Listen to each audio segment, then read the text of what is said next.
Purify my mind with your light, that I may know there's no night, only thy loving presence.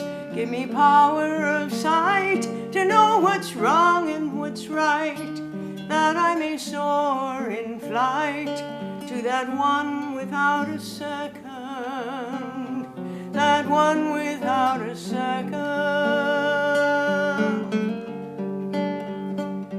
Brahman is whole, Brahman is one, all is Brahman, all under the sun. Brahman is whole, Brahman is one, all is Brahman, all under the sun. You give the power to speak, the rhythms moving our feet, the wind that moves our breathing. You are without and within, my mother, father, and friend, my dearest beloved, my dearest beloved. Brahman is whole, Brahman is one, all is Brahman, all under the sun. Brahman is whole, Brahman is one, all is Brahman, all under the sun. Purify my mind with your light, that I may know there's no night, only thy loving presence. Give me power of sight to know what's wrong and what's right, that I may soar in flight to that one without a second, that one without a second. Brahman is whole, Brahman is one, all is Brahman, all under the sun. Brahman is whole, Brahman is one, all is Brahman, all under the sun.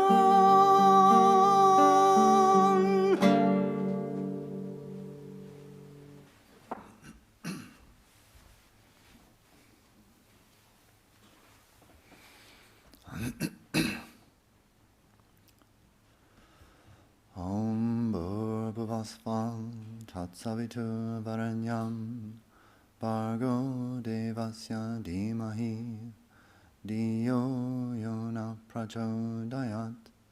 Om. Our salutation to that Supreme Being who is the Self in all. He is the source and sustenance of this universe. In Him we live, move, and have our being. May He illumine our hearts, and may He guide us in every way. Om. Peace, peace, peace. Good morning. Today's talk, if I can find it here, is called, there it is, how about that? It's called Blob Yoga. And I'm sure at least a few of you are wondering what the heck Blob Yoga is. I got the name, appropriately enough, from an old movie called The Blob. When I was 5, I think, Mom and Dad rented a movie projector, and we saw what once qualified as a horror film.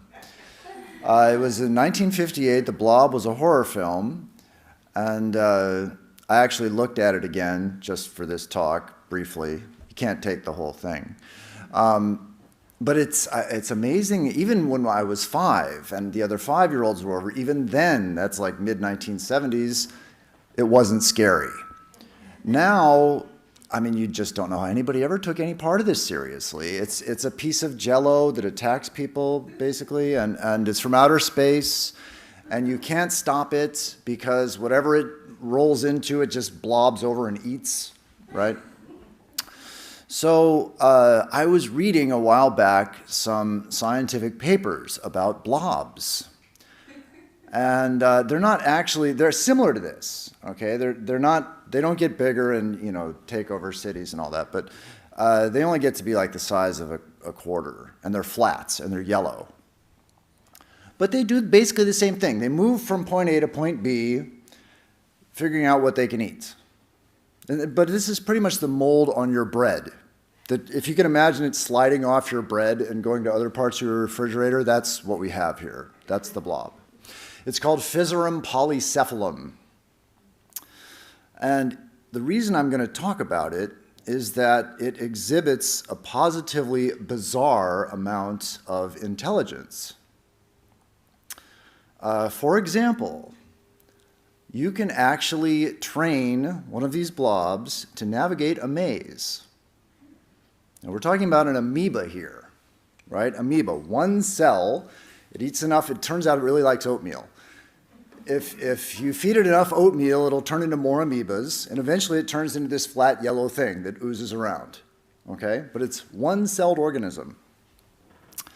This thing can navigate a maze if you're very patient and you use a lot of oatmeal.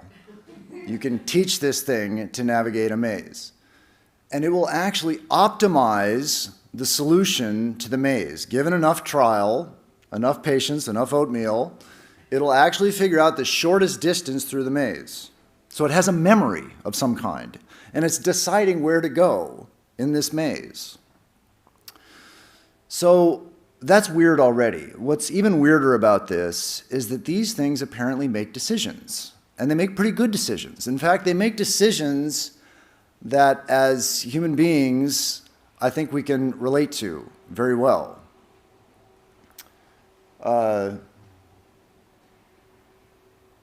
That's a train? That's a train. Okay, I don't remember that. No? Anyway, okay, so what's one of its decisions that it makes? If we put one of these blobs in between two piles of oats, okay, so here's the blob here, and here is a 5-gram pile of oatmeal, and here's a 3-gram pile of oatmeal. Now what we do is we grow a lot of these blobs in the lab, and then after we have a big blob, we cut it up into little blob pieces, and we test the blobs to see what choice they'll make between these two piles of oatmeal. Okay? We run all these blobs up to the oatmeal and see which one they want. Turns out, 92% of blobs surveyed will go for the 5-gram pile of oatmeal. So the blob knows that 5 grams of oatmeal is more than 3 grams of oatmeal, and if it eats more oatmeal, there will be more blob, which is good. Okay, the blob knows this. All right. Now here's something else the blob knows, and this is basically 2 parameters in the blob's life. Okay?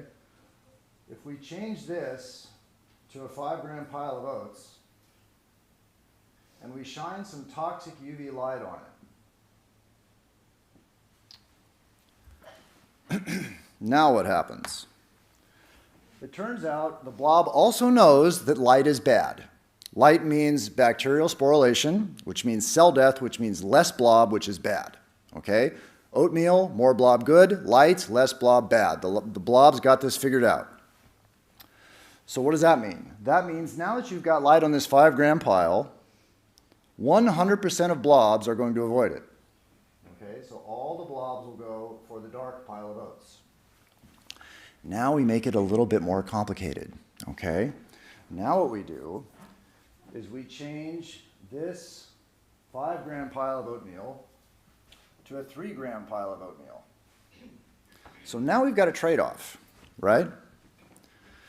Now we have a smaller pile of oats, which means not as much food, not as much blob, that's not good. But on the other hand, we've got a bigger pile of oats over here, but there's toxic UV lights, which is going to kill parts of the blob, right? So now the blob has to decide, he's got a trade-off here, and he's going to have to figure out which way he wants to go. turns out 54% of blobs are going to go for the 3-gram pile in the dark. So that's interesting. Because blobs apparently don't all share the same opinion about this situation. Different blobs, these are amoebas, right? This is the mold on your bread, remember that. They don't all agree on which way to go here. Some of them think that 5 grams of oatmeal in toxic light is worth it, and others don't. Others think that they'd rather have the free meal in the dark, even though it's smaller. Right? Most of them think that. Not much, over half, but most. Okay. Now, it's going to get weirder and weirder before I stop this, all right? What blobs also do occasionally, they exhibit, just like human beings, they exhibit irrational behavior. What is, in behavioral science, what is an irrational decision? One definition anyway. There are a few different kinds of irrationalities.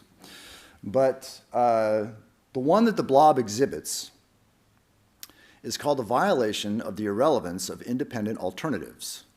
The violation of the irrelevance of independent alternatives. And if, for those of you who have never heard that before, what does that mean? Human beings do this too. Okay, so if we offer a bunch of people the choice between a free Ferrari and a free Bentley, so many people will choose the Ferrari, so many people will choose the Bentley, okay? Now, if we offer the same group the choice of a free Ferrari, a free Bentley, or a free Ford Pinto, well, nobody picks the Pinto, right? It's an irrelevant alternative. Now, the irrelevant alternative should be independent of your choice of Ferrari or Bentley, right? So the presence of a Pinto, you follow, right? The presence of a Pinto should not make any difference whether you want a Bentley or a Ferrari, right? Okay, but it's not true. It's somehow you offer a Pinto and people change their minds about the Bentley and the Ferrari. The numbers change, right? Human beings are irrational. It makes no sense. They make decisions that, you can't, there's no logical explanation you can fit for this, right? Blobs do the same thing, okay? If we put the Pinto, right, this is the Ferrari and the Bentley I got here. Now we're going to put the Pinto up here, a 1-gram pile of oats in the dark, right? And we line up the blobs. Which pile of oatmeal do you want? The blobs change their mind. Nobody goes for the Pinto. Not one blob will go for the 1-gram pile of oatmeal in the dark, okay? But now you've got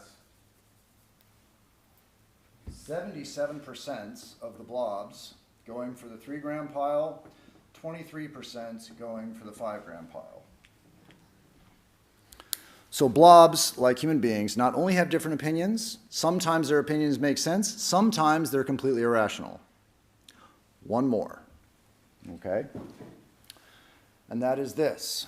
We get rid of this thing, and we change the toxic 5-gram pile to a toxic 10-gram pile. Okay, so now we have the mother lode of oatmeal for the blobs, all right?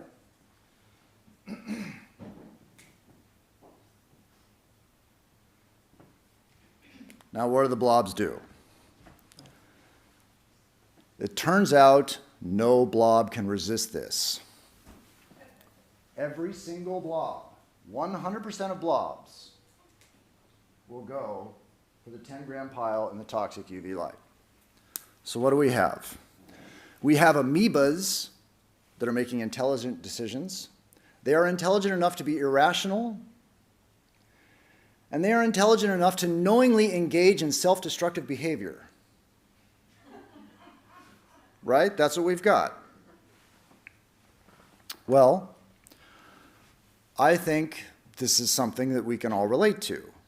And you might be curious in the scientific paper what the scientists said was going on, because clearly this thing is it's exhibiting an amount of intelligence that's impossible to explain, or very difficult, so they just guessed. I mean, it has no brain, right? It's just amoeba, a bunch of amoebas just loosely connected through cell membrane walls, right? They maybe can exchange some proteins, that's it. So it has no brain, no central nervous system. How is it making these decisions, right?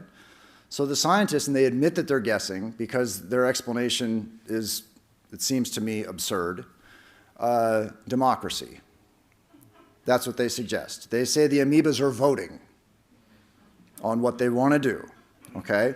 Now, there's a couple of reasons why that's so silly, okay? One reason is, who tallies the votes, right? There's nobody to count them up. The other, and it gets worse, because it turns out just voting for one choice or the other, 1 gram, 3 gram, or 5 gram, or whatever, you know, like we vote for president, I want Biden or I want Trump, right? That doesn't fit the data. It actually isn't a simple democracy. They have to invent a point system. So you have to say something like, I like Biden 5 points and I like Trump 3 points and somebody else 1 point, right? To make it fit the data, okay? So not only to make this work, do you have to have the amoebas forming some kind of central government and holding elections, but also they have to understand arithmetic and have complicated election rules to fit the data. And the scientists admit, to their credit, that this is not plausible. But they had to put forth something in their paper, right? So science, in my opinion, and I was a scientist once, has run out of answers with this one. So where do you go? Well, I'm a monk, so I go to religion, and frankly, I really don't know where else you'd go at this point. And there's a lot of choices in religion. Where do you look for an answer to this question in religion? Well, what came to me, what I thought I'd look at, was the Chandi. The Chandi is a story within a story within a story. But one of the stories is that a king loses his kingdom and has been betrayed by his ministers and his subjects and deposed to the forest. And he's homeless, wandering around. And while he's homeless, wandering around the forest, he's thinking about his former life, all the things he used to have. I used to have an elephant, I used to have all these subjects, these people would come and pay homage to me, and whatever else the king had, retinue and all that money. And he's thinking and he's missing it, I want it back, I don't have it, it's gone, woe is me. And finally it occurs to him, you know, this isn't really helping. I'm out here in the forest thinking about the kingdom that I lost isn't really helping me. It's not getting it back.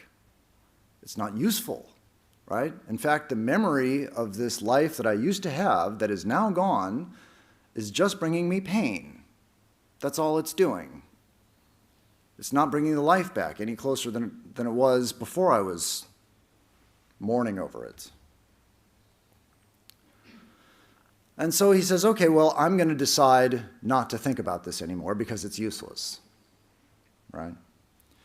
Well, then he finds that he can't do that. The memory just keeps coming up, and his mind keeps dwelling on this thing that's bringing him pain. So in other words, what's happening?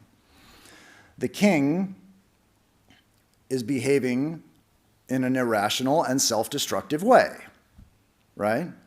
When you know that this thought is not going to bring it back, and it's only causing you pain, and you keep doing it, right? It doesn't make any sense, and it's hurting you, just like the blob. Same basic problem.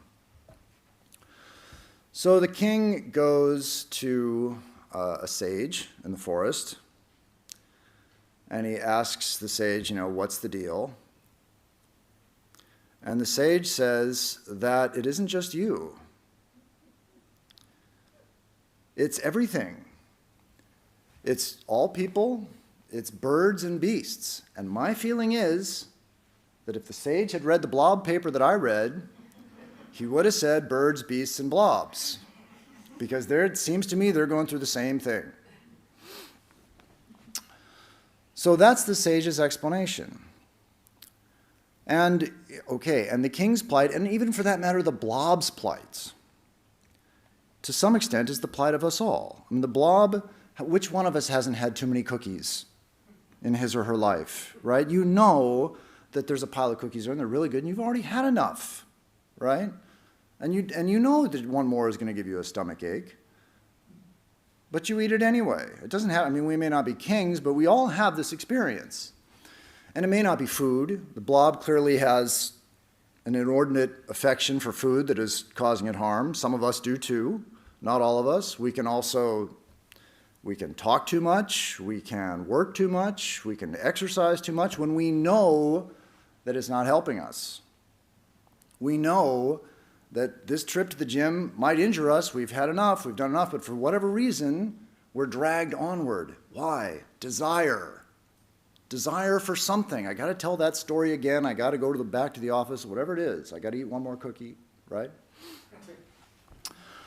That desire drags us forward, right? And we remember Buddha's noble truths, right? He attained enlightenment and he had some noble truths, 4 of them. The first 2, number 1, life is pain.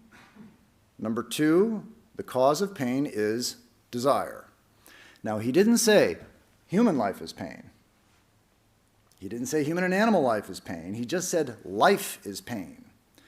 And again, it seems like, and the cause of pain is desire, and it seems like that goes all the way down to the amoeba. It is all life here that is subject to these rules. That's how it seems to me after reading this paper. And okay, well, we may wonder, how does this work? Maybe this is an explanation for the blob's behavior. Maybe, like I think, the blob it's never seen this much oatmeal before, it can't believe it's finally hit the jackpot, and it's good. Whatever wisdom the blob had is gone, and it goes for the big pile of oats. That's my explanation. But how? Right? How's it doing it? Like I said, there's no centralized anything in this blob. As people, we have this idea that we have a sort of central processing unit up here somewhere, right? And it takes in information. Those are cookies, right? And then it calls up from main memory. What is that? Main memory says, those are cookies, they taste good. And then the CPU does some calculations and says, okay, well, if I eat some cookies, then I'll stimulate the reward center in the brain and experience a temporary euphoria. And then it issues some commands to the peripheral components. It says arm, pick up, mouth, chew, right?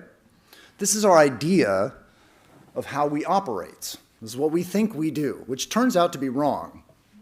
Actually, we don't do that.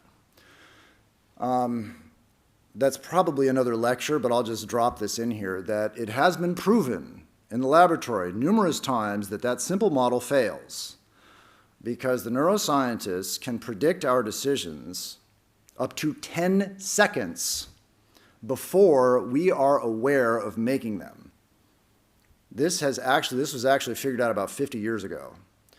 And everybody doubted the results because it just seems so wrong that my conscious mind is not making the decision. Something else behind it is making a decision before I'm aware of it. Nobody believed it. Now that we have functional MRI techniques, we can actually map the firings in the brain and prove 10 seconds in advance what you're going to do before you know what you're going to do. Okay, so that simple model that I just gave is wrong. Nevertheless, clearly there's some central processing going on. Maybe we don't understand how exactly it translates to movement of the peripheral components and all that, but something is happening. What's going on with the blob? It has none of this stuff, right? No nervous system, no brain. So Sri Ramakrishna has a vision which gives an answer but not an explanation. I don't think an explanation of that is going to come, maybe the neuroscientists someday, but how can they speak blob? I don't know how they'd figure that out, but that's their job. But at least an answer without an explanation is given by Sri Ramakrishna. He says, I see as if all, trees, plants, man, cow, grass, water, are sheaths, coverings of different kinds. They are like pillowcases. Some are made of coarse cotton cloth dyed red, some of chintz, others of other kinds of cloth. Some are quadrangular and others are circular. The universe is just so. Just as the same thing, that is cotton, is stuffed into all these pillowcases, so that one indivisible existence, knowledge, bliss dwells within all these sheaths, all these coverings. And so, while Sri Ramakrishna's vision doesn't talk about nervous systems or brains or any of that, there is a kind of answer there, which is there is one consciousness behind all this, right? All these coverings, just one consciousness. That's what he says. And this consciousness is the consciousness of God. And we think, well, that's hard to believe, right? Because, it seems like we got a lot of different consciousnesses here. I don't know what you're thinking. Presumably I'm thinking about something that I'm saying, but you really don't know what I'm thinking either, right? The birds, the bugs, who knows what they're thinking? And food, probably, right? But we don't know. People think such different thoughts. We can't agree on anything. How can there be one consciousness, right? And we say, okay, well, Sri Ramakrishna had some vision and he was in some elevated state, and maybe I just don't have the spirituality to understand this experience that he had, but there should be some common ground that I could name that we all have. If we all have the same consciousness, there must be something that you could put your finger on. What is it? Swami Vivekananda gives an answer. He says, he even includes the amoebas. He says that I, which we mistake to be a little I, limited, is not only my I, first personal pronoun, not this thing, right? Is not only my I, but yours. The I of everyone, of the animals, of the angels, of the lowest of the low. That I am is the same in the murderer and the saint. It is the same in the rich as in the poor. It is the same in the man and the woman.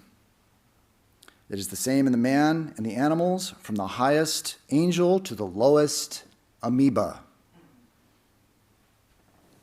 I am. There is only one of those. Think about that for a second, right? There is only one I am. We do that all the time. I'm this, I'm that. I'm going here, I'm doing this. One of those. The rest of the stuff we pile on top of it is different, right? And we pile on all kinds of things. Some of them seems like they got piled on for us, like I'm a man, or I'm a woman, or I'm white or black or whatever, or all these other things, sexual orientation, political affiliation. Well, maybe political affiliation, maybe we think we chose that one, maybe. A lot of them it seems like we didn't choose. Some of them it seems like maybe we did.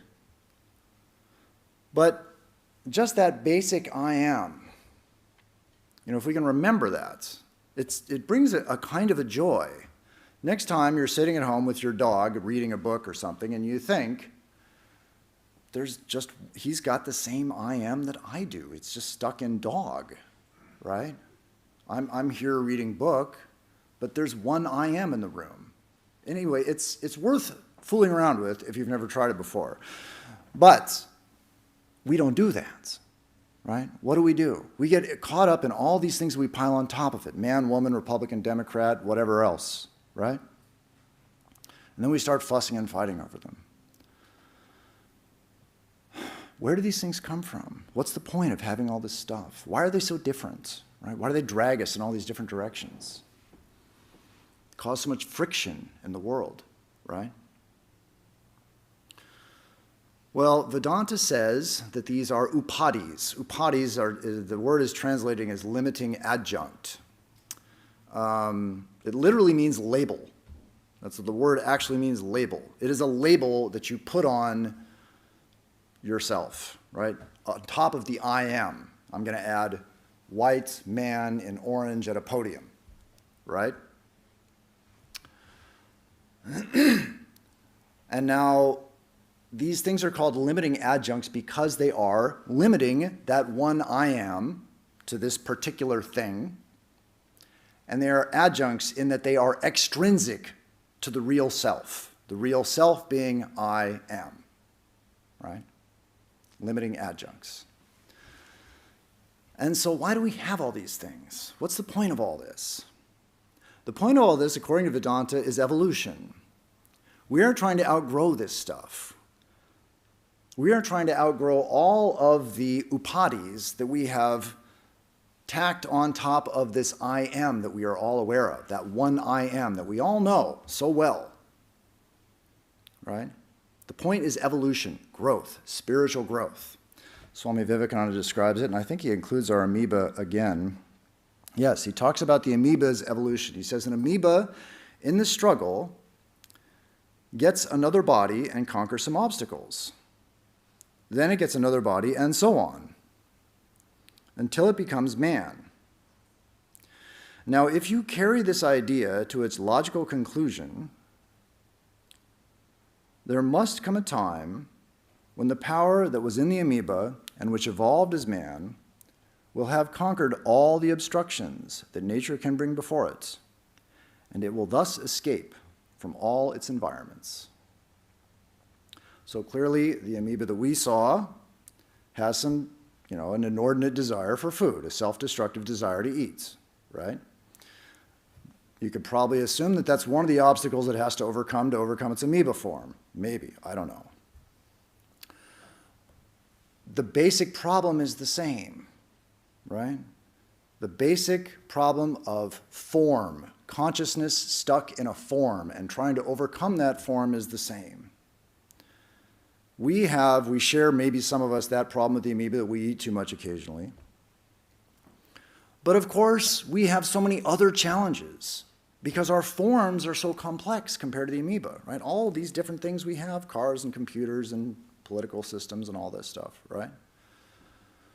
But that basic problem, the basic problem of consciousness stuck in a form and consciousness, that one I am, and all these pillowcases, evolving higher and higher and higher from the amoeba, the one I am, evolving from the amoeba all the way up to the human being, and eventually to the perfect human being. So this is a unifying principle. There's a couple of lessons I think we have here. One is that we are all in this together. We are all basically fighting the same fights. And I don't just mean people. All the creatures, the plants, the bugs, the amoebas, the blobs, right? We are all trying to overcome this limitation on the I am. Right? We have that I am, and it's limited by things, and we keep trying to seek freedom for this I am, all of us, in different ways, which are determined by the form in which we seem to be stuck. So, if there's any such thing as blob yoga, I would say that's it. I would say that blob yoga is to remember this I am consciousness, that there is one I am. There's one I am. It's really an amazing thought. And also to remember that there's a lot more consciousness and intelligence around us than we perceive with our simple sense perception, right? The blob proves that. Who would have thought that the mold on your bread can do these things? And I didn't mention this, but it turns out they can also tell time. If you put the blob in the maze and you shine a light periodically on one part of the maze, right? Every few minutes you turn on a toxic UV light. The blob will remember that you turned on the light, and it will get to the point where the light is and wait like a stoplight. It knows that the light's going to go away because you've been doing this periodically. So it actually remembers and anticipates and tells time. Rudimentary. Anyway, there's a lot more consciousness surrounding us than we think. So that is those two things, I would say. And this isn't anything new. I'm calling it blob yoga. What is it really? It's jnana yoga, right? That's what it is. This idea that there is one I am in the universe. And that I am is infinite. And that our life here is to try and manifest that I am. And so that's blob yoga. And it's very, very difficult. It may sound really cool, and it is cool. It's fun to practice. But how do we practice it exactly? Well, somebody insults us, we have to remember, I am the I am. This other person's the I am. See, now it's much more challenging in that situation, right? You're not at home reading next to your dog. Now somebody's insulting you. Or we're tempted by something, all right, oatmeal or whatever else. Well, we have to remember, I am not the body and the mind. I am just the I am. The body and the mind, the body wants oatmeal, the mind wants oatmeal. I don't. I am. That's it. Right? As it said in the book of Exodus, I am that I am. Right? See, we think this is a Vedantic idea. It isn't, at least not solely. Right? I mean, God said it to Moses in just as plain as you could possibly say it in Exodus. Right? He said, I am that I am. Right? That I am that you've been saying I am this and that and the other thing, I am that I am. Right? He says that. It seems like Moses doesn't really get it because he asks him what his name is. And God says his name is I am, as if to drive that point home, right? And of course, this vision of Moses has been accepted by the Muslims and the Christians and the Jews. And yet this idea that I am is really God, is really divine, that we are really divine underneath all this stuff on top of it, doesn't seem to have caught on in the Abrahamic traditions. And this is understandable. It's understandable because these things that we pile on top of it are very compelling, right? I really do think I'm a man or a woman or whatever, right? So this practice is difficult, but it's totally worth it. It's totally worth it. I'm going to read to you a quote from Swami Arupeshananda, who tells us just how worth it is when you actually start to see. There's a point when you practice this, and it's an imagination, it kind of gives me a warm, fuzzy feeling. That's one stage of development. Then after that, you actually perceive this. I don't know how long after it, but at some point after that, you actually start to perceive these things. And Swami Arupeshananda describes to us what that's like. He says, in this stage, you actually see the presence of this interconnecting divinity everywhere. You begin to feel it outside. It becomes more and more real. It is infinite and eternal. It is all consciousness, it is all joy, all love, and all beauty. It is all goodness and all truth. You begin to see that now. Many are the times during the course of the day when your eyes will be filled with tears. You will feel the touch of God in your heart, the living touch of God. Many are the times when you will feel your heart lift up in joy. Many are the times when you will feel yourself plunged in ineffable peace. So that sounds pretty good. This is clearly worth struggling for. And Swami Arupeshananda makes the point that even if we don't struggle for it, even if we think this is just too hard, we try it for a while, we just think, nah, doesn't sound like something I want to do. I'm just going to go live my individual life like I want to, whatever. It's going to happen anyway, he says. In fact, Vedanta says that in general. This is going to happen whether you like it or not, okay? And he says, all these things you will experience more and more, and once this process starts, no one can turn you back. You will find that you have to go further and further until your mind has become completely serene. And in that state, the whole world, with its infinite diversities, has disappeared. So that sounds pretty good. And as I said, even if we don't feel like doing the work, Vedanta says it's going to happen anyway, and so does Swami Arupeshananda. But, there's always a but, right? But, Swami Vivekananda is about to tell us that the work will happen. A certain amount of energy is required to go from amoeba to Buddha. A certain amount of energy is required for that transformation. That energy is going to show up in the form of work. Now, we can do the work consciously.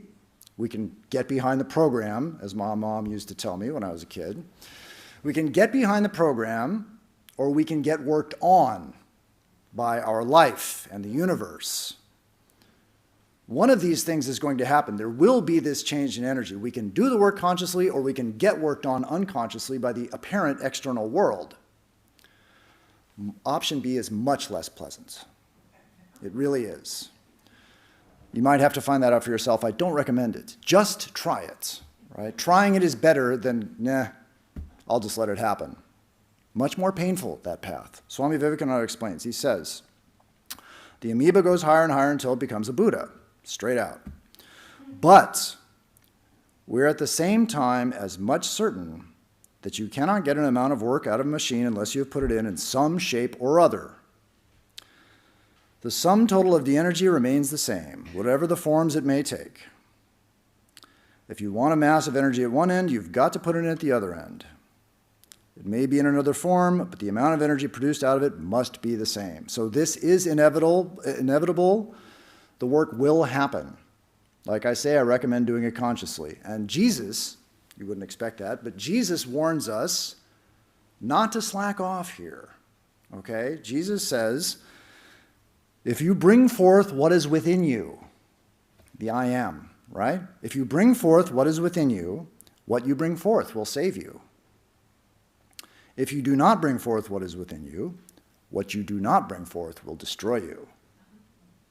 Now, some of you have read your Bibles and you're thinking, where is that? I don't remember that one.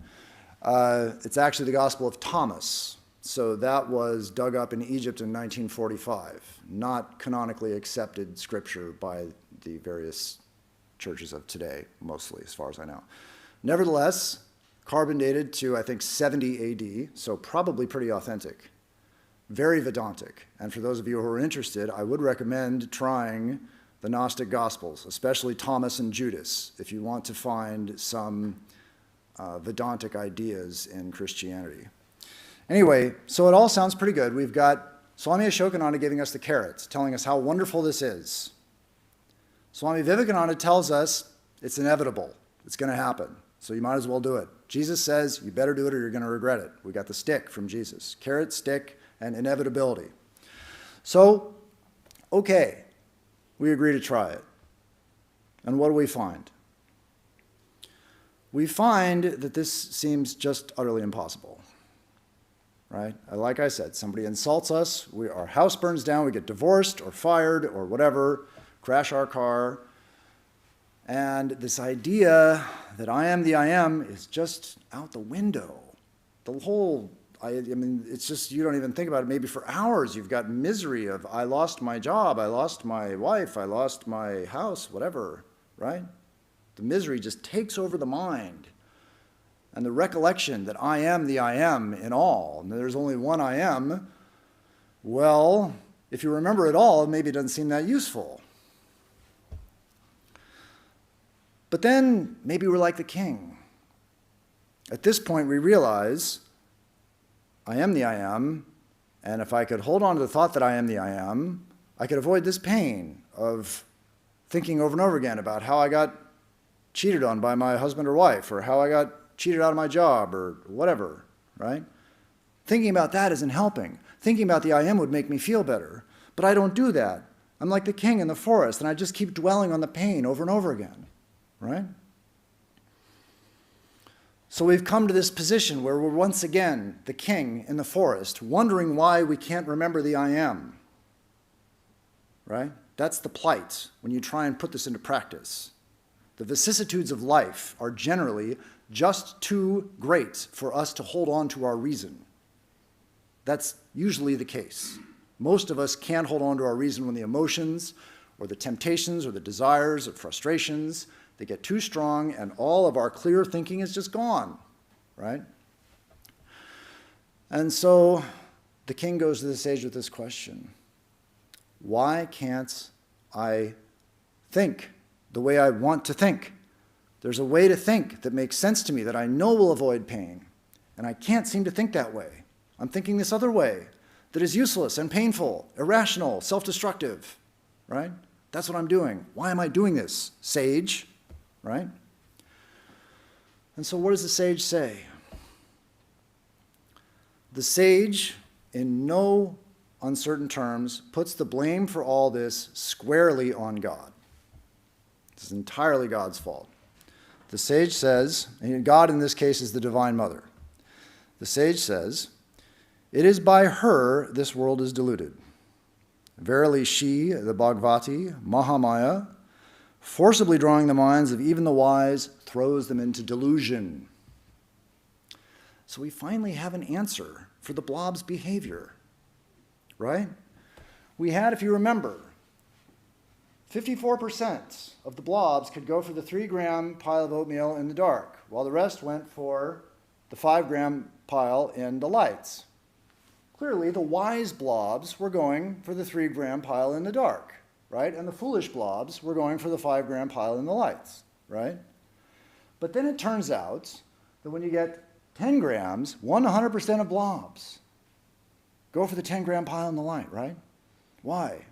Because the Divine Mother, forcibly drawing the minds of even the wise blobs, throws them into delusion, right? That's the conclusion. She has deluded us, she has deluded the blobs into this behavior. And the sage continues that she is responsible not just for this, but for all the good and all the evil in the world. He says, she is the supreme knowledge as well as the great nescience, the great intellect and contemplation as also the great delusion, the great Devi as also the great Ashuri. There it is, splat. All the good, all the bad, God's fault. It's a scary thought.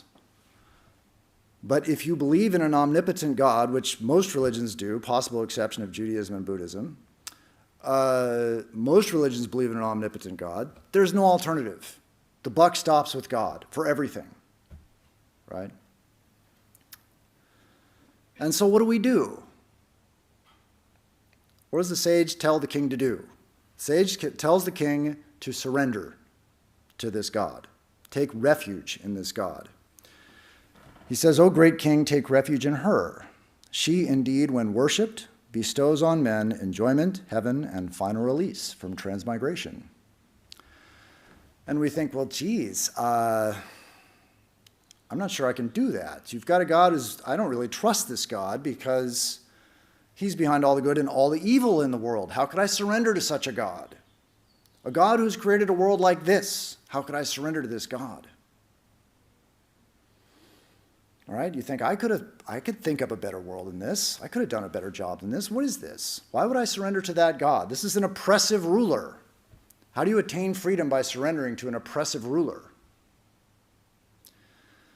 Well, see, the thing is, we are taking the wrong side in the argument because we have already established that there is an I am, that is us, the real I am, and then there's a false I am that's associated with all these things.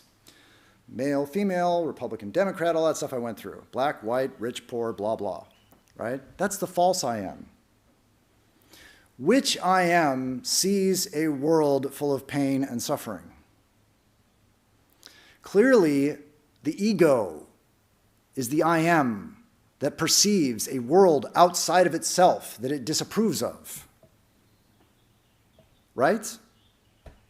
That's who's doing that. First you say, I am this. And then there's something outside of this. And it's behaving in ways that I either like or don't like. Right? The enemy is not God. Right? The enemy is the ego. And so we can identify, we can sort of remember maybe, all right, well, I'm the I am and I'm infinite and all that, but I don't really want that. What I really want is to be an infinite individual. I want to be an infinite me. I want to be an eternal perfect me. I don't want to be an eternal perfect everything. I like me, right? Why do we like me? I don't know, but we do. We all want infinite, problem-free me. That's what we really want. This infinite, problem-free everything is, well, okay, it sort of sounds good. That guy said it was good, but I know me, I like me. I want infinite individuality, right? And so we try for this impossible perfect life as individuals. And we find the world disappointing us again and again and again, right? A storm comes and blows down our house and we think, God is so terrible, he could have stopped this. I like God and I've been nice to him, I've prayed to him and he destroyed my house. And all these religions say that God loves me so much, more than I could ever possibly even understand. God loves me. And yet somehow this God that loves me more than I could ever possibly understand sends a storm to destroy my house. And you think even when the house is standing, it's hard to remember or even understand that God could love you that much. But when the house is actually down, forget it, right? Well, where's the real problem? Is the evil God? According to this logic, is the evil in God and his actions, or in this world and its actions? Not according to what we've said today. According to what we've said today, the evil is in attachment to form. That's the problem. We are attached to these forms. We are consciousness in pillowcases, right? And we are attached to the pillowcase. And we want the other pillowcases to behave in a certain way. And when they don't, we don't like it, right? But the problem isn't God. The problem isn't this world. The problem is attachment to form. Well, most of us just can't live like that. We just can't do that. Our whole life is a form. We live in a form. We work in a form. We drive to work in a form. Actually, now we don't so much anymore. But anyway, we're married to a form. We live, move, breathe, think, apparently, in a form. And when the forms go south, we feel it, right?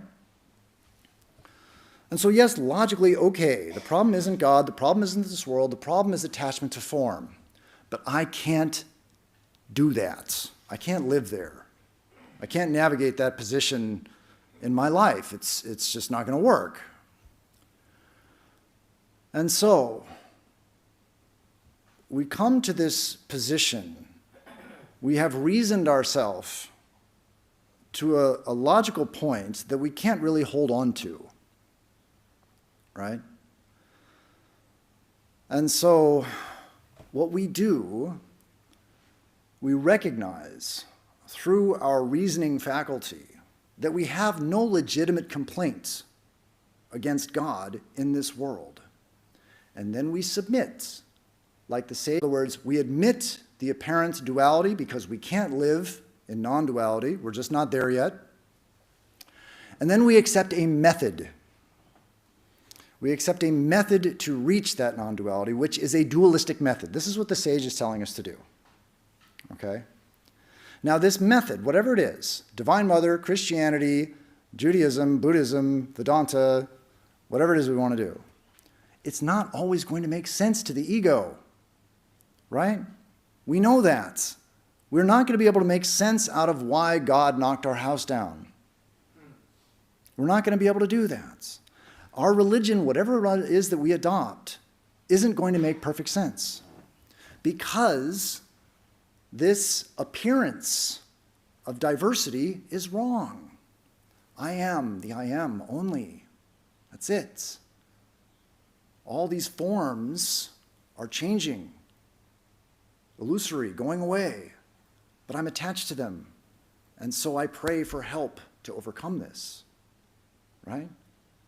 And I swallow my pride and my logic, and I surrender to the Divine Mother, or whatever we choose. We choose some method to practice.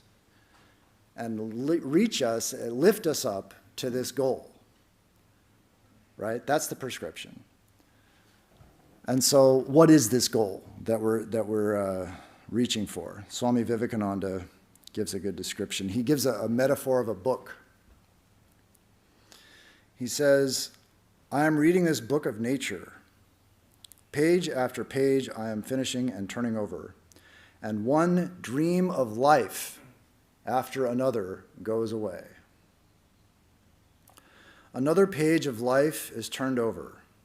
Another dream of life comes, and it goes away, rolling and rolling. And when I have finished my reading, I let it go and I stand aside. I throw away the book, and the whole thing is finished. Then alone, the veil falls from the eyes, and the man, purified and cleansed, finds his whole vision changed. The bad dreams that have been torturing him for millions of years, all vanish. And the real nature of man stands unfolded to him as being higher than heaven, more perfect than this universe of ours, more infinite than infinite time. Then alone man becomes fearless and becomes free. Then all delusions cease, all miseries vanish, all fears come to an end forever. May we all experience that in this very life. May the good Lord bless you and keep you. May he make his face to shine upon you and be gracious unto you. May he lift his countenance upon you and bring you peace.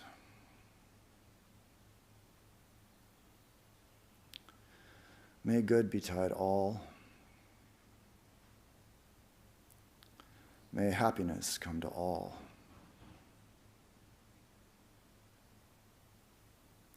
May all see the face of truth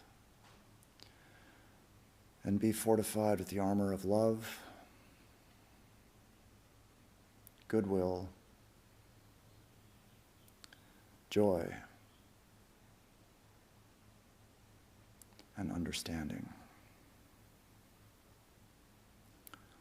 Peace, peace, peace.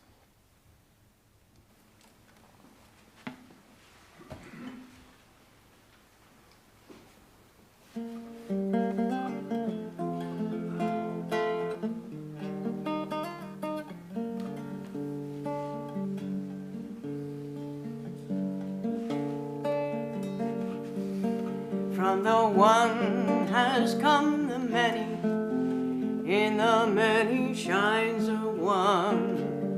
Of all the forms there are not any that have not come from the one. Smaller than the smallest, greater than the greatest, the light beyond all darkness, the love within our hearts. In the stillness of the mountains, in vast skies of brilliant blues, in ancient worlds and modern cities, that wondrous light of light shine through. Higher than the highest, brighter than the brightest, deeper than the deepest, the love within our hearts.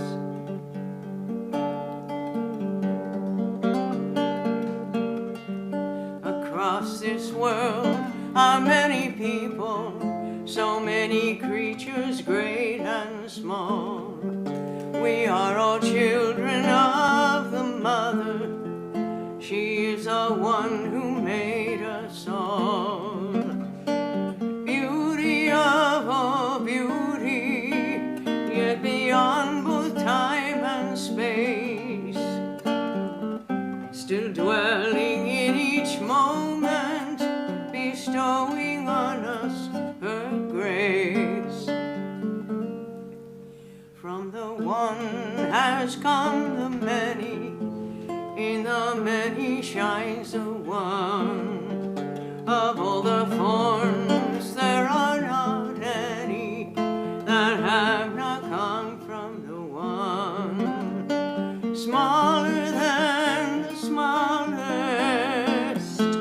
greater than the greatest, the light beyond all darkness, the love within our hearts, the light beyond all darkness, the love within our hearts.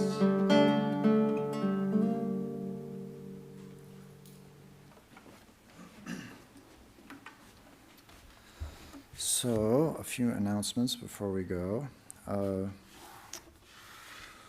Next Sunday, we have Swami Arupeshananda speaking here in Santa Barbara on the concept of guru.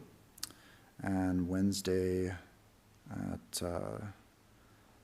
5 p.m., it looks like, what is that? It looks like we're going to have Swami Arupeshananda here. Is that right? All right, so definitely show up for that. He is fantastic. He used to be called the YouTube Swami. I met him when I was in India, for good reason, obviously. Probably most of you know that. He's got a bazillion hits, everything he does on YouTube. The next day is like 10 bazillion people turned in. But anyway, I remember I met him in India. We had tea, whenever that was, like 10 years ago now. And I thought, this guy would be perfect for the U.S. I mean, he'd just be the perfect guy to send over. And they did, and he's here. So anyway, yeah, I recommend highly pretty much anything that he does. So that is Wednesday this coming at 5 o'clock. Okay, and so afterwards, I'd like to come back in here because we're spending a lot of time outside. So I'd rather come, if there's questions and answers, I'll go to the door and we can say hi, and then I'll come back in here if anybody wants to talk, okay?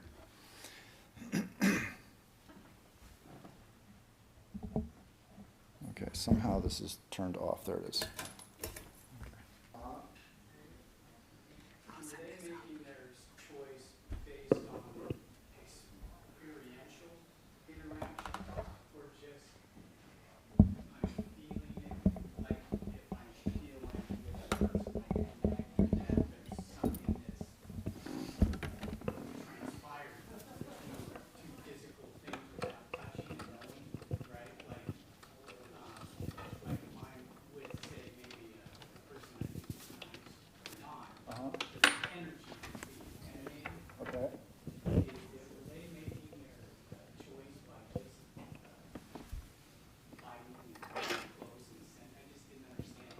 I think I understand. Okay, so you're asking a laboratory method question. Yeah, okay, so what is it? But it goes on to something bigger, the connected stuff. I'm feeling this beyond a physical form, and it's taking that leap of there's something that's being telegraphed or understood from this body or being without by just being in proximity. Right, and so it's a good question. I thought about going into that, but I didn't want to get into the weeds, as you might say. And so what they did when they ran these experiments is they put, like, if you have 3 oatmeal piles, right? The oatmeal has a certain concentration, okay? So the 1 gram pile is diluted with something, I don't know, agar or some kind of water aqueous solution, and it's diluted more than the 3 gram pile, which is diluted less than the 5 gram pile. So the blob's it's got no eyes, right? So it's not going to see more oatmeal, right? So that's a good question. So they put it in contact with oatmeal of 3 different concentrations, and then it blobs over to the one that it wants. Yeah, so it's not, they're not reading the oatmeal frequency or something, right, yeah, because that would definitely be mysterious, yeah. Yes. Yeah. I like to use diagrams, and then so if you take the same diagram and you ask the question and you look at it as limited resources we have to us on planet Earth. And then the blob is human nature. So if we're attracted, from what I get is that we are attracted to the one that has the most amount of resources to it, even though it's poisonous. The what that has the most resources? What did you say? Amount of resources. Amount. Okay, yeah. Even though it's poisonous, just like fossil fuels produce abundance. And now we're facing, if you put the diagram of how now we're facing the decision of which way to go. We think we do have a choice of saving the planet or not. Human nature would go with the most comfortable, according to Blobish. That diagram shows that we will go towards abundance, even if it's poisonous. As a collective, as opposed to an individual. Absolutely. Right. Okay, that's the distinction. It's what you're talking about is a slightly different problem, at least as far as the science goes. It's called the prisoner's dilemma, where the cooperation of all prisoners is required for the collective to succeed, and the betrayal of any one prisoner allows that prisoner to gain an advantage over the others at the expense of the group. But I think if human beings can be modeled as a group of amoebas, which maybe, sure, it could apply. But I think at least if you're looking to look up that sort of collective behavior pattern, I think you'd find it in the prisoner's dilemma more than the Blob experiment. If you Google prisoner's dilemma, you'll find it. That would show me the interrelationship between blob versus blob and why we're motivated. But this one the one you showed, shows however we're connected, will go towards. The facts are your proof, and I'm just applying resources to that. And right. It shows we don't have much hope. I think we do, yeah, okay. There's always hope here. Microphone behind you?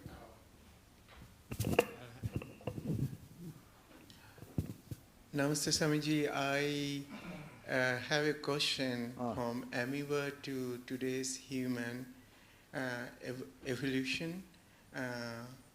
Is it then possible from today's human there could be futures and superhuman? Even in this life, through certain lifestyle, we can reach that destination. Second one, Thakur Ramakrishna, in my mind, then perhaps was already in this life, was a superhuman as per spirituality go. What is your thought? Yeah, so that's a good, you kind of sort of gave a partial answer that I was going to give, which is that superheroes, superhuman abilities, right? What do we have? We've got Thor, we've got Thanos, we've got the Avengers, all these movies, Doctor Strange, all these superhero movies, right? And generally, what do they have? They have physical prowess, physical strength, physical all that. That's one kind of evolution, maybe. Will that ever take place? I don't know. That's the X-Men, actually. They have a sort of genetic mutation, and they turn into super people with their genetic mutation. So is that possible? I don't know, I guess theoretically. But that's not the kind of evolution that Vedanta is saying is inevitable, right? So the idea of a superhuman isn't necessarily someone who can leap a tall building in a single bound, right? The idea of a superhuman is someone who overcomes the human condition, just like the blobs. Some of them could overcome blob problems and some of them couldn't, and then there was one blob problem that you put up with the 10-gram oatmeal that none of them could resist, right? The perfect human overcomes the human condition. So he is not, when disaster strikes, he's not miserable. When great fortune, he wins the lottery, he doesn't throw a party, right? He is, as Swami Vivekananda said, perfectly serene. The mind has attained, actually Swami Ashokananda, the mind has attained a perfect serenity, right? Why has the mind attained to perfect serenity? What is the evolution that's taken place? What has happened is he has become less and less identified with the form, right? The X-Men and Thor and the Avengers and all that, they have better forms, right? That's not the evolution Vedanta is talking about. What it's talking about is to become less and less identified with the form, right? So your consciousness is beyond form. That's where we're going. That's the goal, right? Once the consciousness goes beyond form, then if we think for a second, what does that mean, to go beyond form?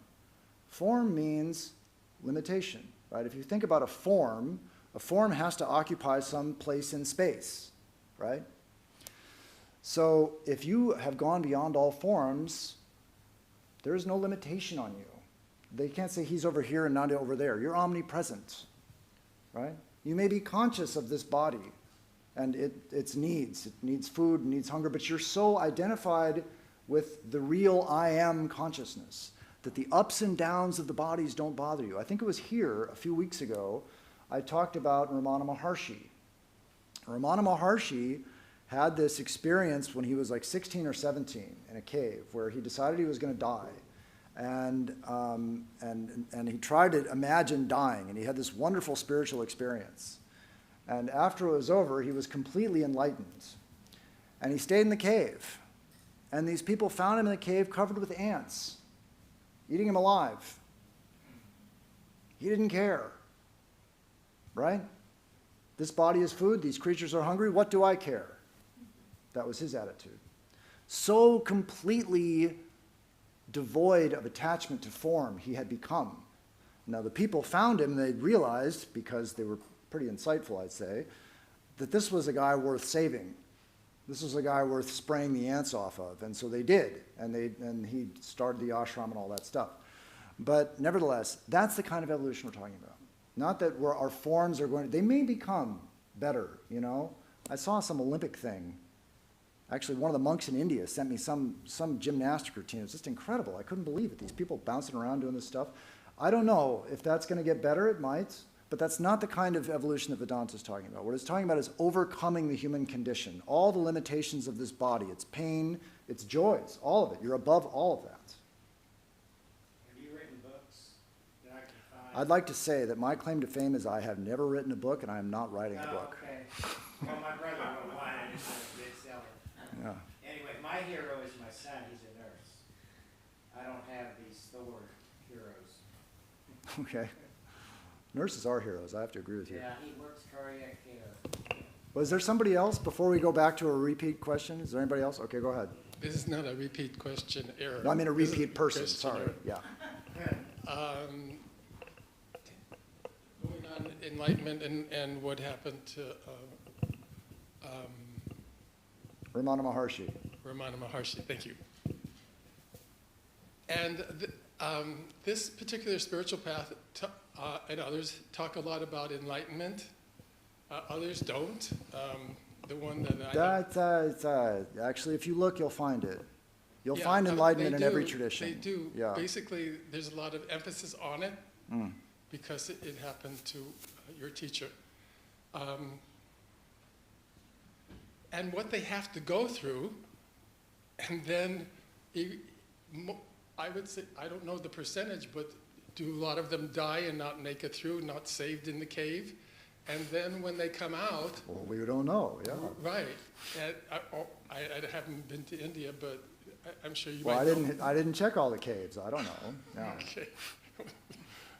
So far, the story I get is like, Ramana Maharshi almost died. Well, okay, but I mean, there's. Why would it? My question really is why, if you have to go through that, why would anybody want to get enlightened? Well, I covered that one. There were 3 reasons, right? The first one was But- it's wonderful. That was Ashokananda. The second one was it's inevitable. That was Vivekananda. The third one was you better do it or else. That was Jesus, right? So it's destiny. Well, it's all 3 of those. It's wonderful. You can't avoid it, and you better do it, right? I mean, you could call that destiny, sure. Yeah.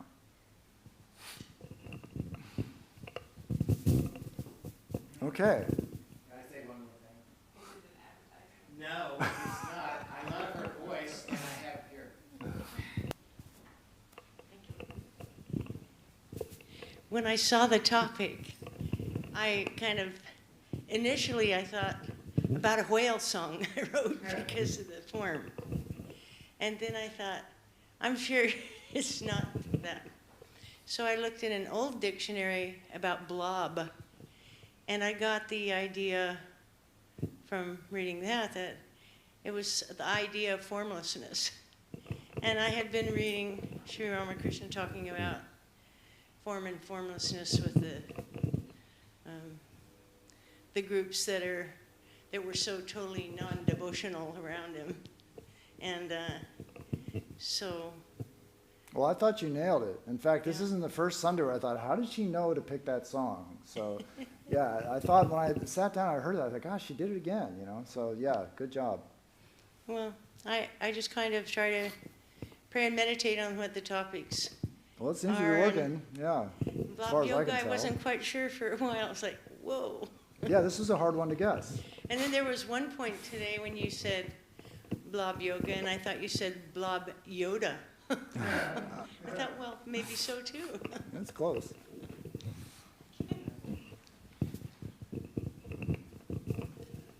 Swamiji, could you kindly touch base, please, what Thakur Ramakrishna's vision or one of his word on Lord Shri Krishna?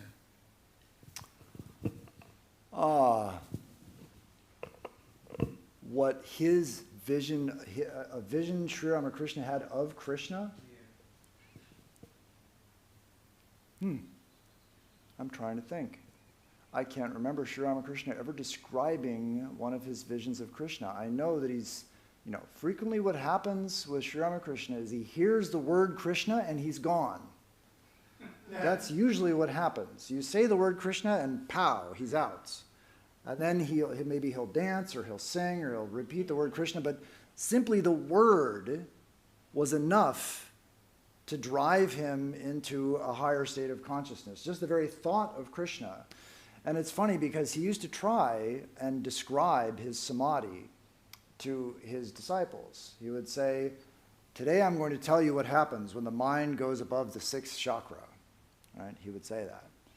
And then he would talk and talk and talk, and then as soon as his mind went above the sixth chakra, you know, that was it. He couldn't talk anymore. And then he'd come back down and say, now this time, and it goes up. And as soon as he thought about that elevated state of consciousness and tried to describe it, he was in it, and he was all silence, right? So I think the thought of Krishna, I'm just guessing, but I don't remember him ever describing. Durga, you've read a lot of this stuff. I don't remember him ever describing a vision of Krishna. I don't remember a description, but I remember that the officer bent in three places made him think of Krishna, but no description. That's another one, where he happened to see a kid at a fair that reminded him of Krishna and he was gone, right? So just the slightest suggestion, you know, that reminds me of an interesting story. He was so susceptible to higher consciousness. You know, we are stuck here and we're trying to push up our minds, we're trying to elevate our minds, right? One of his disciples, Swami Arupeshananda, came and saw him, Sri Ramakrishna, eating a very fancy meal. He had all these different dishes, I don't know, like 15 or 20 different courses, and they were all in little tiny silver containers, all beautiful, you know, like he's eating like a king, right? And the disciple sees this and he says, what kind of a sadhu is this? What kind of a monk is this? And he's got all this luxury in front of him, and he can't give up this, you know, pomp. And Sri Ramakrishna, of course, reading his mind, says to him, if I don't dress up the food, I have to try and bring my mind down to this world, to eat this food, to feed this body, to keep body and soul together. Right? I have to do that. And I have, if the food isn't dressed up and looking super inviting, I'm gone. I'm not going to eat this stuff. I'm out of here. And that's how he went. I mean, it's a miracle, really. If you read the gospel, you'll see the tiniest little suggestion sent his mind into God consciousness.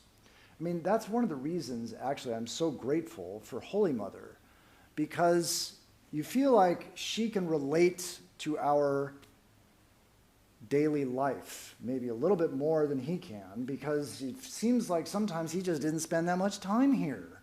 You know, he's spending so much time in samadhi, and how much can he really understand what I'm going through here? On the other hand, Mother, I mean, she had a crazy family and all kinds of insane situations and all kinds of things happening, and she's right in the middle of all of it, juggling it like a master, right? And you think, wow, she gets it and she's doing it. With Sri Ramakrishna is like, well, he's doing it differently. He's transcending it, right? He's the transcendent. Mother is the immanent. She's right there doing it, right? So you got the two aspects on display for us. The transcendent Lord, Sri Ramakrishna, the immanent Divine Mother, being the actress in all situations and acting flawlessly, right? So, but anyway, I've gotten pretty far off track in a good way. So I really don't, I can't think of any time where Sri Ramakrishna actually described, I mean, he sang some songs, but you got one? Let's hear it. Well, I remember he would sometimes speak of the gopis, but Krishna himself. Well, he asked for a vision of Krishna. I just don't remember Sri Ramakrishna ever saying, I saw Krishna. I think, you know, the greatest vision of Krishna is in the Bhagavad Gita, chapter 11, right? I mean, that's it. That's a pretty good one, right? All these faces and mouths and, you know, all that. It's an incredible vision Arjuna has, right? Do you believe, or you must believe, I believe so, that in this life, any human can attain that vision through bhakti, through devotion, and to reach Thakur, via Thakur to Krishna. Well, yes. I'm just curious. Yeah, I mean, I've devoted my life to that, and I don't think I don't think I've done that because I feel like I have some special chance at it. I don't. I feel most ordinary, and I know I'm ordinary. I mean, I grew up with a bunch of other kids that were more or less like me, and I joined a monastery and they didn't. But I mean, I don't think. Yes, I think anyone can do this. I think anyone can do this. You just have to try for a long, long time. I mean, what's really required, I've been told, and I believe from my own experience as well, what's really required is patience, perseverance, sincerity of purpose. Sincerity of purpose, patience, and perseverance. Those are the things that are going to work. If you have those things, sincerity of purpose, patience, perseverance, yes, I do think this is possible for anyone. Because what is it really? Right? What is it really? Really, it's grace. Right?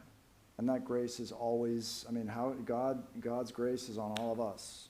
Not one more than another, at least. At least I'm just sharing, at least I think he's right here, because we don't have that power, perhaps that is me, so I can see him, but he's right here among us.